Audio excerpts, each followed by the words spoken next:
اور ذمہ داری ہے. آپ نے 11 تاریخ کو فرمایا، 10 تاریخ کو مینا کی وادی میں فرمایا فَلْيُبَلِّغِ الشَّاهِدُ الْغَائِبُ، میرا پیغام آگے پہنچاؤ. تو اب جب ہم نے پہنچانا ہے تو ہم نے تو کرنا ہے. عمل ہے یا نہیں، کرنا تو ہے. اچھا عمل ہے یا برا عمل ہے، کرنا ہے. پھر دوسری بات یہ ہے، پتہ نہیں کس کی تو فعل اللہ تعالیٰ ہماری بھی بخشش کر دے.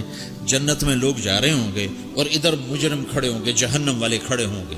تو جنت میں لوگ جا رہے ہوں گے تو جہنم کی صفوں میں سے ایک آدمی کہے گا بھائی صاحب بھائی صاحب، ایک جنتی تو بھائی صاحب بھائی صاحب، تو کھڑا ہو جائے گا. آپ نے مجھے پہچانا؟ کہے گا نہیں. کہا میں نے دنیا میں آپ کو وضو کی ضرورت تھی تو میں نے آپ کو وضو کا پانی دیا تھا. یا یوں آتا ہے میں نے آپ کو پیاس تھی، میں نے آپ کو پانی پلایا تھا، یاد آیا؟ کہا ہاں یاد آیا. کہ دیکھو میری جہنم کا فیصلہ ہو گیا ہے، میری سفارش تو کر دو. تو وہ کہے گا یا اللہ، یہ تیرے اس بندے نے میرے اوپر ایک احسان کیا ہے، مجھے یاد دلایا ہے، میرا جی نہیں چاہ رہا کہ میں اس کے بغیر جنت میں جاؤں. اللہ اس سے بھی میرے ساتھ کر دے.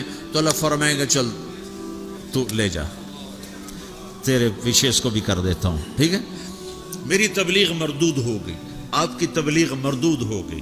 آپ کھڑے ہو گئے مجرموں کے صف میں، آپ کے طفیل سینکڑوں آدمی جا رہے ہیں جنت میں.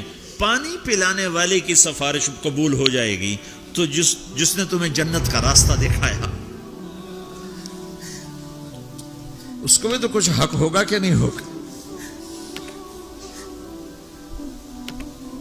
تو بھائیو، تم بڑی دور رہتے ہو، تبلیغ کے کام کو کام بنا کے کرو، اور کرنے والے کو آسمان سے نہیں اتریں گے اور بے عیب نہیں آئیں گے. یہی عیب دار، یہ تو اکثر ماشاءاللہ نوجوان بیٹھے ہو، یہیں کی پیداوار بیٹھے ہو اکثر تم میں. اب جو انڈیا سے آئے اور وہ تھوڑے ہو چکے ہیں، یہاں کی نئی نسل پروان چڑھ چکی. تبلیغ کا کام کرو، تمہاری زندگی بنے گی، سنورے گی. تمہارے اپنی اگلی نسلیں وہ اللہ کے فضل سے ایمان اسلام پہ باقی رہیں گی. اگر تبلیغ کی محنت مٹ گئی تو کچھ باقی ہاتھ میں نہیں رہے، کچھ ہاتھ میں نہیں رہے گا. اور اسے اپنا کام سمجھ کے کرو. اگر میں غلط آدمی ہوں تو میری وجہ سے تم نماز چھوڑو گے؟ کاجے باز میں نے تو نماز پڑھنا چھوڑ دی ہے. کیوں چھوڑ دی ہے؟ کہ وہ طارق جمیل کو دیکھا نمازی ہو کر وہ جھوٹ بولتا ہے تو میں نے نماز چھوڑ دی. کبھی دیکھا ایسا؟ جی میں نے تو حج کرنا چھوڑ دیا ہے. کیوں چھوڑ دیا ہے؟ کہ وہ حاجی صاحب حج کر کے بھی وہ ہیرا پھیری کرتا تو میں نے حج چھوڑ دیا. کبھی کوئی ایسا پاگل دیکھا ہے؟ صرف تبلیغ پہ آ کے نزلہ گرتا جی ہم نے تبلیغ چھوڑ دی. کیوں؟ تبلیغ والے ایسے ہیں تو کیا کرنی تبلیغ. اگر تو تبلیغ طارق جمیل کی ہے پھر تو مجھے تولو کہ اگر میں ٹھیک ہوں تو کرو، میں غلط ہوں تو چھوڑ دو.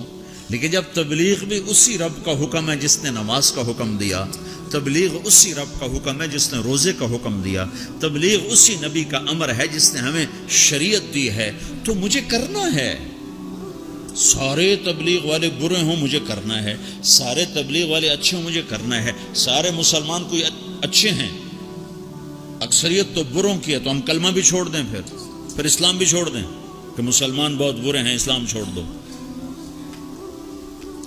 میں مطلب یہ دعویٰ تو نہیں کرتا ہوں، ہدایت اللہ کے ہاتھ میں ہے. جتنے بیرون ملک گئے مسلمان، اگر ان کے اخلاق ہوتے میرے نبی والے تو اسلام یوں پھیلتا جیسے صبح صادق کی روشنی پھیلتا. تو ہماری بد اخلاقی نے ہمیں تباہ کر دی. تو کسی کی برائی سے حکم تھوڑے چھوڑا جاتا ہے. میرے برو ہونے سے تم مدرسے پڑھنا چھوڑ دو گے، علم چھوڑ دو گے. مولوی بڑے خراب ہوتے ہیں، علم ہی چھوڑو. نمازی بڑے خراب ہیں، داڑھی والے دیکھو داڑھی رکھ کے جھوٹ بول، لہٰذا داڑھی منڈا دو. تو اب تو تم نے 2 گناہ کر دی، ایک جھوٹ بولنے کا، ایک داڑھی منڈانے کا. کیونکہ جھوٹ بولنے کا تعلق داڑھی سے نہیں ہے، جھوٹ بولنے کا تعلق شریعت سے ہے. شریعت میں جھوٹ بولنا حرام ہے. تو بھائیو، تبلیغ کا کام ہر مسلمان کے اسی طرح ذمہ ہے جیسے نماز ذمہ ہے، روزہ ذمہ ہے، حج ذمہ ہے، زکوٰۃ ذمہ ہے، ایسی تبلیغ بھی ذمہ ہے کہ اپنے دین کو بھی باقی رکھو، اپنے دین کو بھی کی حفاظت کرو اور اوروں تک بھی پہنچو۔ پتہ نہیں کتنے لوگ تمہاری وجہ سے ہدایت پہ آ جائیں گے۔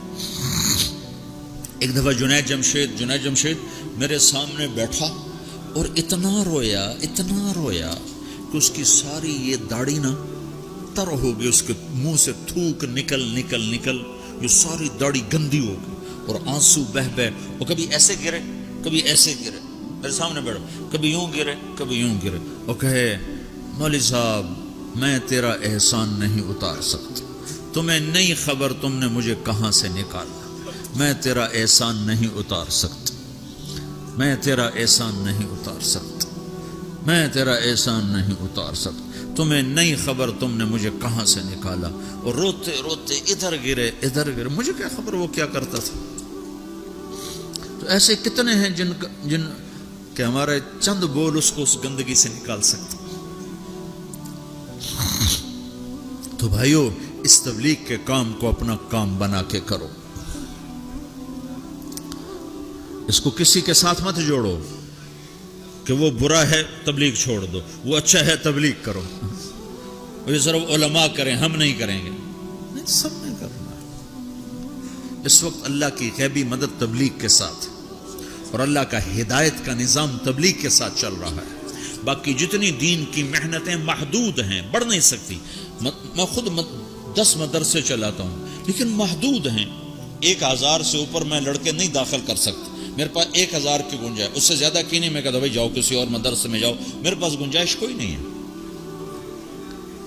تبلیغ ایک ایسی محنت ہے جس کا کوئی کنارہ ہی کوئی نہیں، بحر نا کنار ہے، نہ گہرائی کا پتہ ہے، نہ لمبائی کا پتہ ہے، نہ چوڑائی کا پتہ ہے۔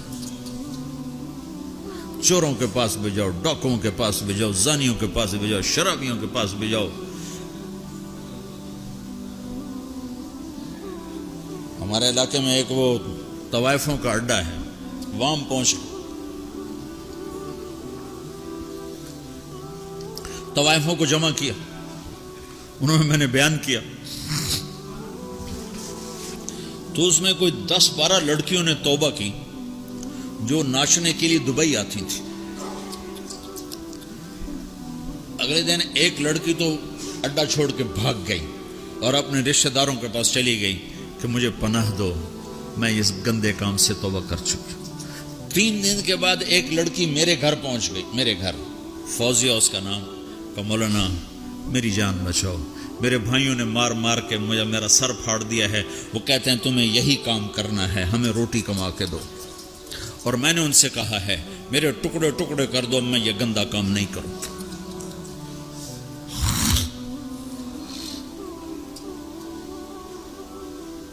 ہم نے تو ہر ایک کے پاس جانا، پتہ نہیں کون کس وقت ہدایت پر آ جائے۔ تو بھائیو میری آج کی اس مجلس کا خلاصہ 2 باتیں ہیں، ایک یہ کہ دین اپنے اندر لاؤ، دوسری ہے دین کو لوگوں تک پہنچاؤ، اور دین کی بنیاد ہے اللہ سے تعلق، اللہ کے حبیب کی شریعت، اور آپ کی شریعت میں 2 چیزیں ہیں، ایک عبادت، ایک اخلاق۔ اس سے آپ کی زندگی مکمل ہوگی، آپ ایک خوشبودار ہوگے، اس کو لے کر پھرو۔ تو نیت کرتے ہو سارے بھائی؟ 4 مہینے، جن کے 4 مہینے نہیں لگے وہ آج نیت کر لو 4 مہینے لگانے کی، ٹھیک ہے نا؟ جب تمہیں اللہ اس کی توفیق دے 4 مہینے کی، سارے بھائی نیت کر لو۔ کرتے ہو نا بھائی سارے بھائی؟